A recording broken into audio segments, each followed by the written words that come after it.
Hey everybody, how's it going? It's Gaming Jack 24/7 here, welcoming you back to Let's Play Dante's Inferno. In the last episode, we boarded Char on the boat, we ripped his head off, and we shoved it down a tower. We climbed up to our safety. We did a bunch of really cool looking stuff, you know what I mean? And in this episode, we are going to fight the first boss, the first official boss of Hell. Here, Midas with his giant creepy tail. So let's just swing over. I showed you in the last episode how to use that swing, and here we go. Cutscene time.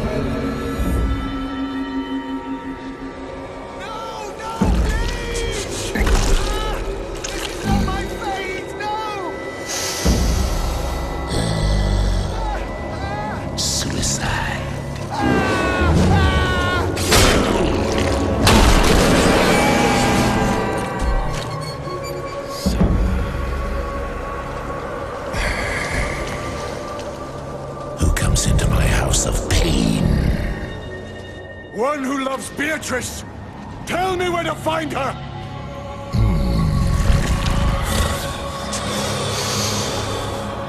I smell only a traitor, a glutton, murderer. Sniff again! How dare you presume to speak with the judge of the dead!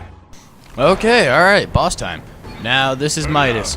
As you can see, his main attack is to shove his little tail in the ground and it'll jut out behind us. So basically, the only thing you really have to do for this section is just run around in a circle. Until he does this, then you do your little scythe grab, because if he blows you back into the spikes, they hurt. Now you run up to him, and you start slashing his face. Now, as you notice, he won't... Oh, crap. I almost forgot about his tongue, too. Also, on Midas, he only has two areas where you can actually damage him. One of which being the stomach that we are now ripping into, and the other one being his face, which is what you have to hit in order to expose his underbelly to be able to, you know, actually damage him in the first place. Now, as soon as you're done damaging him for the first set, run away and just start running around in a circle. Oh wait, no, I forgot. You actually fight these guys. And I want to bring something up real quick. If you notice the way that these skeletons fight you, it looks kind of familiar, does it not? Now, if you actually recall from episode 1, in the very beginning when we were fighting those captives, these skeletons have the exact same fighting style, which has led many people to believe that actually as you fight your way through Hell itself, you're actually re-fighting all those people that you had, you know, killed in the first episode. So I just kind of wanted to point that out. I thought it was a little, you know, neat piece of information that you might want to know. So here we go, tail attack again, so you just run around, and now he'll actually start using his arm. So you have to watch for when he does sweeping attacks, try and time your jumps appropriately. Now the easiest way to avoid this is, as I'm doing right here, just stand in the corner over here, towards the spikes. I mean, normally it's not suggested because, you know, you're near the spikes, it's kind of dangerous. So I suggest doing that. Also, another interesting thing about this fight is you're ripping, as you see there, you ripped into his eyes, except if you saw, he has no eyeballs. And that's because apparently his sense of smell is able to detect what kind of sin the person has committed, which allows him to judge them based on, you know, the sins and send them to the appropriate circles of hell. Alright, since we finished the second section, we get more enemies, and now we get the bigger guy and these, you know, the unbaptized babies that I don't want to be your babysitter. I really don't like you like that. Just die. Just die. Also, neat thing I forgot to mention. If you launch somebody with holding Y and then you hit RT, you'll actually grab them in midair, which I always found kind of cool, you know. So you can just launch him like this, and then, well, okay, that launch didn't go as well. If you launch him like this, and then hit RT, you can bounce him off the ground and then continue your assault. I always found that really cool, because it's a nice little, you know, tidbit they added in. Let's grab him. I'm really just, right now, as you know, I'm trying not to kill him outright with the scythe, because I want the experience. And alright, we got Holy level 3. Actually, now that we have this in the middle, I know this is kind of abrupt in the middle of the boss fight. Real quick, I want to get Holy Devastation And I also want to go to Relics and equip Charon's Ore, because now that we're Holy level 3, we get Charon's Ore, which is really nice to have, if you know what I mean. Now he continues his same onslaught. All you really need to do is just stay back here. Don't really need to do anything. If you just, as long as you chill back here, he literally cannot hit you. So we just stay back here and just wait. But again, he'll do his little blowing attack of evilness and destruction. So now you have to rip into his face, but you also have to be wary of his tongue, as you saw right there. It's not fun. I don't like to be licked personally, so, and I bet you guys don't like it either. Also, yeah, if you see this little cutscene right here, if you stay on his face for too long and you don't damage him enough to knock him up for his belly, then his tail will come out and try and stab you, which activates that quick time event you just saw there. So that's a nice little tidbit. Now again, ow, I forgot. The only move that can actually hurt you from back here when he's using his fist is the sweeping attack. So you have to make sure every time he does the sweeping attack, you have to dodge it. Otherwise, he's going to hurt you. And that's not fun at all. So, ow, and he just... And I forgot. It's not because you stay there too long. If you saw right there, I'm sorry for that error, by the way. But if you stay right there where he is, and he licks you, like straight on, that's what causes the little quick time event, which causes you to, not damage his face enough, which means you have to go through this process again. So honestly, make sure you do this. And every time you see the tongue, try to either dodge, or try to like jump out of the way or dodge, or do something. Just stay away from the tongue as much as you can. That's why now we get actually, the boss fight's almost over. This is our final quick time event. Now this is a common theme in Dante's Inferno, is instead of finishing off the boss yourself, you do these little cutscenes, these little quick time events. And I know a lot of people don't like the quick time event finish, because they feel like it takes you out of the ending of the fight, instead of just killing him. But honestly, I feel like overall it actually immerses you a little bit more, just based on solely the fact that you actually are doing something during the little cutscene instead of damaging him enough and then watching a little cinematic of him dying. And with that, you can see his blood trail right there. We have beaten the first boss. We got Midas's tail, which is essentially Charon's Ore, but for Unholy. Obviously, we haven't been working on our whole Unholy a lot, which I will be trying to do a little bit more of, especially this episode. In the next 2 episodes, I'm going to be trying to use the Unholy a lot more. So, yeah, I just wanted to point that out, just so you understand. So if I stop absolving everybody, just understand that it's because I actually want to up my Unholy more, because the scythe is... The thing is, as much as I like the ranged aspect of the cross and how effective it can be, the scythe is your main weapon in this game for a reason. And because of that, I understand now that I really need to start working on it more.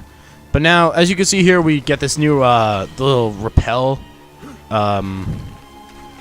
mechanic here. I really like this. It's kind of, no matter what you do in this game, it pretty much, I don't really ever feel like when I play this game that it's ever taking me out of the gameplay itself too much.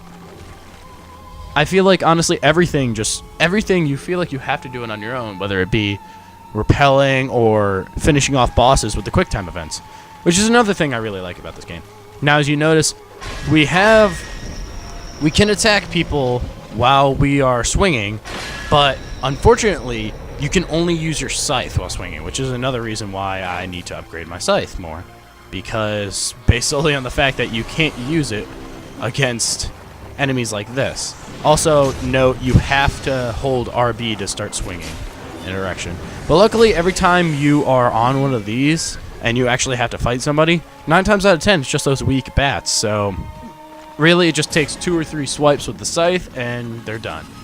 So now we begin our descent into lust. And we get another cutscene. King Richard wants us to babysit 3,000 prisoners? That is the king's command? He intends to negotiate the exchange of these prisoners for the return of the true cross. Negotiate with heretics? I can comfort you if you let my brother go. I have a woman in Florence. Dante, don't. Let me comfort you. Yeah, that little cutscene becomes a little bit more crucial towards the end. So, here we go. We have Francesca de Polenta. Unfortunately, I really want to punish her, but there's actually... If we punish her, we can punish Paulo as well. But... Living creature, be gracious and benign. You know what? She's asking me to be nice. I'll be nice to her. I'll just absolve her. Also, you get to watch this little mini-game again, which is obviously your favorite part of the game. I mean, obviously. That's why you don't want me to collect all the Beatrice stones, right? So that way I always have to play this mini-game, and you don't get to just sit back and watch a little... the ending cinematic. You actually like watching the mini-game, am I right? I'm probably right. Who am I kidding? No one really wants to watch this minigame over and over and over again. So, from now on, I've decided... Ow, damn it. I've decided from now on, every time I decide to absolve a spirit, after this time, I will speed up this section for you, or I'll just cut it out entirely, just so you don't have to deal with it. And wow, we actually got 38 souls, which is 1,000 bonus souls, which is really nice. And we get some more holy experience. That probably would have leveled us. All right, and we upgraded the Eyes of St. Lucia, which is nice. And as you can see here, we have descended into the first layer of hell, which is lust. And another cutscene. Actually, I'm going to talk over this one, because I really don't feel like editing this part out. So, as you can see, since we're in lust, you know, the giant tower, if you want to call it that. And, whoa, giant naked lady. Wow. Looking for someone? Actually, yeah, I am looking for someone. Why are you shooting electricity? Whoa, damn, girl, you scary. Damn, she's freaky.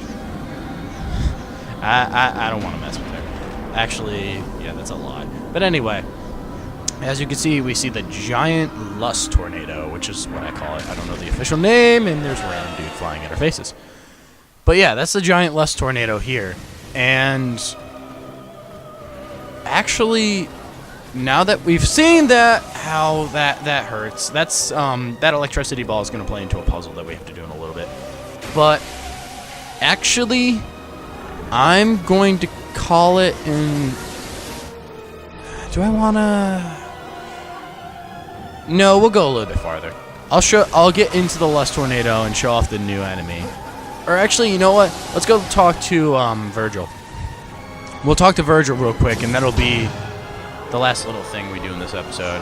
I'm trying. If you notice, I'm trying to cut down on these episodes a little bit more, just so you don't have to watch them in 22-minute chunks.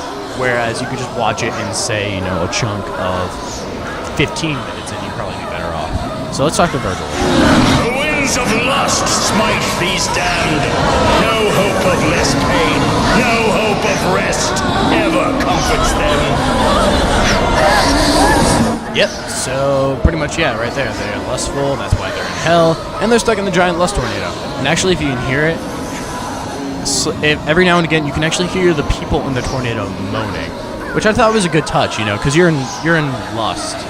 So it makes sense that, you know, the people flying around in lust are actually, you know, moaning and screaming and stuff.